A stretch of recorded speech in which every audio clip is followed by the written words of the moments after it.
Hi friends, welcome to Salem புனிதாஸ் recipes. இன்னைக்கு இந்த வீடியோவில் டிஃப்ரெண்ட்டான பிரியாணி தாங்க பார்க்க போகிறோம். இது 3 வகையான கபாபை வச்சு லேயர் பண்ண தம் பிரியாணிங்க. இது ஒவ்வொரு வாய்க்கும் டிஃப்ரெண்ட்டான டேஸ்ட்டில் பிரியாணி ரைஸ் கிடைக்கும். இதை எப்படி செய்கிறதுன்னு இந்த வீடியோக்குள்ளார போய் பார்ப்போம். வீடியோக்குள்ளார போகிறதுக்கு முன்னாடி இந்த வீடியோவுக்கு ஒரு லைக் கொடுங்க. சப்ஸ்கிரைப் பண்ணாதவங்க தயவு பண்ணி என்னோட சேனலை சப்ஸ்கிரைப் பண்ணுங்கள். மறக்காமல் பெல் ஐக்கானை டச் பண்ணிக்கோங்க. அப்போ தான் என்னோட வீடியோஸ் எல்லாமே உங்களுக்கு ரீச் ஆகும். உங்கள் ஃப்ரெண்ட்ஸ் அண்ட் ரிலேட்டிவ்ஸ்க்கு ஷேர் பண்ணுங்கள். வாங்க இப்போ வீடியோக்குள்ளார போகலாம். 1/2 கிலோ பாஸ்மதி ரைஸை நல்லா 2-3 தடவை வாஷ் பண்ணிவிட்டு ஊற வச்சுருக்குங்க. இது 1/2 அன் ஹவர் ஊறட்டும். அப்புறமேட்லும் நம்ம எடுத்து குக் பண்ணி 75% குக் பண்ணி நம்ம பிரியாணிக்கு சேர்த்துக்கலாம். ஊற வைக்கிறதுக்காக 8 முந்திரி, 4 பாதாம், 1/2 டீஸ்பூன் அளவுக்கு கசகசா சுடு தண்ணியில் ஊற வச்சுட்டு இப்போ அரைக்கிறதுக்காக மிக்ஸி ஜாரில் சேர்த்துருக்குங்க. இது கூடவே 6 பச்சை மிளகாய், 1/2 டீஸ்பூன் அளவுக்கு இஞ்சி பூண்டு விழுது சேர்த்துக்கிட்டு நல்லா நைஸாக அரைச்சிக்கலாங்க.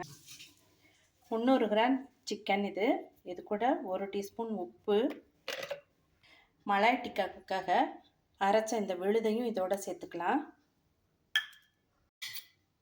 இது கூடவே 2 டேபிள் ஸ்பூன் அளவுக்கு தயிர், பிரியாணி இலை, 2 ஏலக்காய், 1 பட்டை, 2 லவங்கம். இதை எல்லாத்தையுமே நல்லா மிக்ஸ் பண்ணி ஒரு 1/2 அன் ஹவர் ஊறட்டுங்க.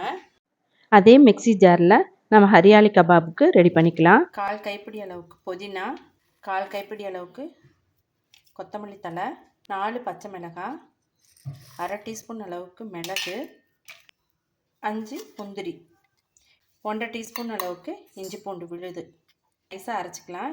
இப்போது ஹரியாலி டிக்காவுக்கு மசாலா ரெடி ஆகிடுச்சு. பிரியாணி மசாலாவை சேர்த்துக்கலாங்க. 2 ஏலக்காய், 1 பட்டை, 2 கிராம்பு, 1 பிரியாணி இலை. இந்த சிக்கன் தந்தூரி கபாப்க்கு 2 டீஸ்பூன் அளவுக்கு இஞ்சி பூண்டு விழுது, தயிர் 2 table spoon, lemon juice 1/2 teaspoon அளவுக்கு, உப்பு 1 டீஸ்பூன் அளவுக்கு, 1 டீஸ்பூன் அளவுக்கு கொத்தமல்லி தூள், 1/4 டீஸ்பூன் அளவுக்கு சீரகத்தூள், காஷ்மீரி மிளகாத்தூள் 2 டீஸ்பூன் அளவுக்கு, 1/4 டீஸ்பூன் அளவுக்கு கரம் மசாலா. இது கூடவே 2 ஏலக்காய், 2 கிராம்பு, சின்னதாக 1 பட்டை, பிரியாணி இலை 1. எல்லாத்தையுமே நம்ம மிக்ஸ் பண்ணிக்கலாம். நல்லா புதினாவையும் சேர்த்துக்கலாம். கூடவே கொத்தமல்லி தழை பொடியாக நறுக்கி சேர்த்துக்கலாங்க. ஏலக்காய் 8, சின்னதாக ஜாதிக்காய் இந்த அளவுக்கு 4-5 இதழ் ஜாதி பத்திரி. இதை நம்ம அரைச்சி வச்சுக்கலாம். நம்ம பிரியாணி கூட கடைசியாக சேர்த்துக்கலாங்க. இப்போது 2 வெங்காயம் இந்த மாதிரி நீட்டமாக கட் பண்ணி வச்சுருக்கேன். இதை நம்ம ஃப்ரை பண்ணி எடுத்துக்கலாம். இப்படி ஆனியனை பொரிச்சு வச்சாச்சுங்க. இப்போது இது 1/2 அன் ஹவருக்கு மேலே ஊறிடுச்சுங்க. இப்போ இதை நம்ம கிரேவி மாதிரி பண்ணிக்கலாம். எண்ணெய் 3 டேபிள் ஸ்பூன் அளவுக்கு ஊற்றிருக்கேன். 1 டேபிள் ஸ்பூன் அளவுக்கு நெய் சேர்த்துக்கலாம். மலாய் டிக்கா மசாலாவுக்கு மட்டும் கொஞ்சமாக எண்ணெயில் கொஞ்சமாக கரம் மசாலா சேர்த்துக்கலாம். 2-3 பிஞ்ச் அளவுக்கு போட்டாவே போடுங்க. நல்லா வதக்கிக்கலாங்க. எண்ணெயிலேயே வதங்குறப்ப நல்லா வெந்துடும். இது கூட கொஞ்சமாக தண்ணி சேர்த்து வேக வச்சுக்கலாங்க. இந்த கடாயில் தந்தூரி கபாபை வதக்கிக்கலாங்க. இது கூட கொஞ்சமாக தண்ணி சேர்த்து வேக வச்சு நம்ம ரெடி பண்ணி எடுத்து வச்சுக்கலாங்க. இந்த கடாயில் ஹரியாலி கபாப் கிரேவி செஞ்சுக்கலாங்க. அதுக்கு 2 டேபிள் ஸ்பூன் எண்ணெய், 1 டேபிள் ஸ்பூன் நெய் சேர்த்துக்கலாங்க. சிக்கனை சேர்த்துட்டு நாம் இப்போ நல்லா வதக்கிக்கலாம். 1/4 டீஸ்பூன் அளவுக்கு கரம் மசாலா சேர்த்துக்கலாங்க. இப்போ நல்லா வதங்கிருச்சுங்க. இது கூட கொஞ்சமாக தண்ணி சேர்த்துக்கலாம். இப்போது ஹரியாலி டிக்கா கிரேவி ரெடி. இப்போது எல்லா டிக்கா கிரேவியுமே ரெடி ஆயிடுச்சு. இப்போ நம்ம அரிசியை 3/4 பதத்துக்கு வேக வைக்கணுங்க. அதுக்கு 3 லிட்டர் தண்ணி சேர்த்துட்டு அதில் 2 டேபிள் ஸ்பூன் உப்பு சேர்த்துக்கணும். தண்ணி கொதிக்குதுங்க, அதெல்லாம் இந்த வடித்து வச்ச அரிசி சேர்த்துக்கலாம். 75% குக் ஆகணும். நான் இந்த பாத்திரத்தில் தான் தம் வைக்க போகிறேங்க. இதில் 1 டீஸ்பூன் அளவுக்கு நெய் சேர்த்துட்டு லைட்டாக உருக்கி வச்சுக்கலாங்க. அப்போ தான் அடிப்பிடிக்காமல் இருக்கும். இதில் அரிசி வந்து 75% வெந்ததும் ஒரு லேயர் போட்டுக்கலாம். சாதம் பாருங்கள் நல்லா நீண்டு வந்துருச்சு. இது வந்து 3/4 பதத்துக்கு மேலேயே வெந்துருச்சு. இப்போ நம்ம இதை ஒரு லேயர் போட்டுக்கலாங்க.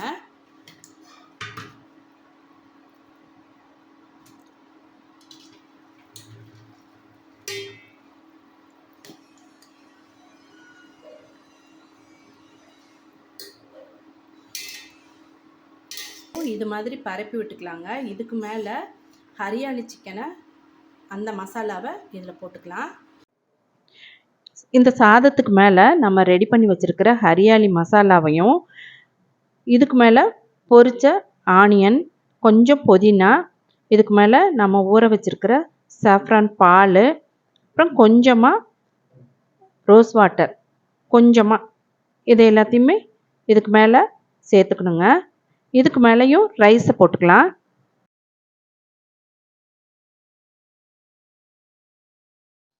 இதுக்கு மேலே நம்ம மலாய் கபாப் மசாலாவை இது கூட மேலே பரப்பி விட்ட மாதிரி சேர்த்துக்கலாங்க. இதுக்கு மேலே கொஞ்சமாக புதினா, பொடிச்சு வச்ச அந்த மசாலா தூள், பொரிச்ச ஆனியன், இது கூடவே சஃப்ரான் மில்க் கொஞ்சம்,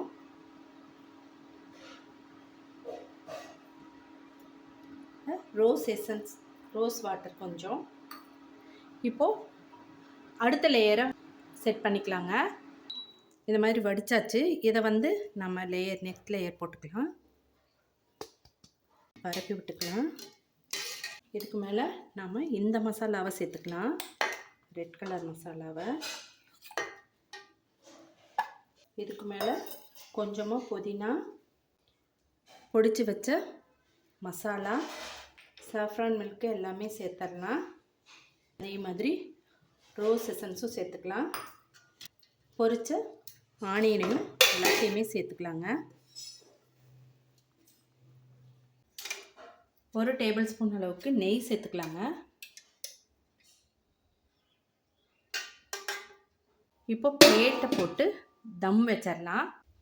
அரிசி வடித்தோம் இல்லைங்களா, அந்த தண்ணி சுடு தண்ணியவே வச்சுக்கலாம். 5 நிமிஷம் ஹையில் இருக்கட்டும். இப்போ 10 நிமிஷம் ஆயிடுச்சுங்க. நம்ம ஓப்பன் பண்ணி பார்க்கலாம். சூப்பராக ரெடி ஆயிடுச்சுங்க. கம்ம கம்மன்னு ஒரே ஸ்மெல்லு சூப்பராக இருக்குது. பாருங்கள் சாதம் எப்படி வெந்திருக்கு, நீட்டமாக நல்லா உதிராக இருக்குங்க. இப்போ நம்ம கசகசன்னு எடுக்கக்கூடாது, எப்போவுமே அடியிலிருந்து இப்படி எடுக்கணும். பாருங்கள் எப்படி வந்து தனித்தனியான கலரில் தெரியுது பார்த்தீங்களா, அது கீழே கீழேருந்து இருக்கிறது ஹரியாலி சிக்கன். இப்போ இது பாருங்கள் மேலே இப்போ ரெட் கலரில் இருக்குது, இது வந்து தந்தூரி கபாப். அது இப்போ நடுவில் இருக்கிறது மலாய் கபாப். இது ஒவ்வொரு இடத்துலையும் நாம் எடுத்து சாப்பிட்றப்ப அந்த இடத்துல என்ன சாதம் இருக்கோ அந்த டேஸ்ட் இருக்குங்க. இது நிஜமாவே ரொம்ப ரொம்ப வித்தியாசமான பிரியாணி. இந்த பிரியாணி செய்கிறதுக்கு ரெடி பண்ணுறது தாங்க கொஞ்சம் நம்ம மெனக்கிடணும். மற்றபடி இது வந்து ரொம்ப ரொம்ப வித்தியாசமான பிரியாணிங்க. நானும் இந்த பிரியாணியை இப்போ தாங்க ஃபஸ்ட் டைமாக ட்ரை பண்ணியிருக்கேன். எனக்கா இந்த பிரியாணி இப்படி செய்யணும்னு தோணுச்சு. நான் நினச்சதை விட இது வந்து சூப்பராக வந்திருக்குங்க. பார்க்கவே ரொம்ப கலர்ஃபுல்லாக இருக்குது. நான் எந்த கலர்ஸும் யூஸ் பண்ணல இதுக்கு. நீங்களும் இந்த மாதிரி செஞ்சு கொடுங்க, ரொம்ப விரும்பி சாப்பிடுவாங்க. ஏன்னா இந்த பிரியாணி கடையிலெல்லாம் கண்டிப்பாக கிடைக்காது. நாம் வீட்டில் இந்த மாதிரி செஞ்சு கொடுத்தா நமக்கும் ரொம்ப வந்து பெருமையாக இருக்கும். இந்த மாதிரி சூப்பரான வித்தியாசமான பிரியாணி செஞ்சு கொடுத்தோம் அப்படின்னு. வீட்டில் கண்டிப்பாக நீங்கள் ட்ரை பண்ணி பாருங்கள், எல்லாருக்குமே ரொம்ப ரொம்ப பிடிக்கும். எப்படி இருக்குன்னு சாப்பிட்டு பார்க்குறேங்க. எப்படி இருக்குன்னு சாப்பிட்டு பார்க்குறேங்க. தயிர் பச்சடியோட இந்த மசாலாலாம் வச்சு சாப்பிட்டு பார்த்தா எப்படி இருக்குன்னு பார்க்கலாம். இப்போ ரொம்ப ரொம்ப சூப்பராக இருக்குங்க, ரொம்ப ஆசமாக இருக்குது. நிஜமாவே அவ்வளோ டேஸ்ட்டாக இருக்குங்க. ஒவ்வொன்றும் ஒவ்வொரு விதத்தில் இருக்குது. ஒவ்வொரு வாய்க்கும் ஒவ்வொரு டேஸ்ட்டில் இருக்குங்க. இந்த பிரியாணி நம்ம வெளியே எங்கேயும் சாப்பிட முடியாது. நாமளே வீட்டில் செஞ்சு சாப்பிடலாம். நான் என்னடா இப்படி சொல்லிட்டே இருக்கேன்னு நீங்கள் நினைக்கிறீங்களா? நீங்களும் செஞ்சு சாப்பிட்டு பாருங்க. உங்களுக்கும் அப்படிதான் தோணும். கண்டிப்பா ட்ரை பண்ணுங்க இந்த பிரியாணிய. சாப்பிட்டு பார்த்துட்டு எப்படி இருக்குன்னு கமெண்ட் பாக்ஸ்ல கண்டிப்பா கமெண்ட் பண்ணுங்க. இல்ல இந்த மாதிரி பிரியாணி யாராச்சும் செஞ்சிருந்தாலும் கமெண்ட் பாக்ஸ்ல சொல்லுங்க. இதே மாதிரி ஒரு இன்ட்ரஸ்டிங்கான வீடியோல மீட் பண்ணலாம். தேங்க் யூ ஃபார் வாட்சிங்.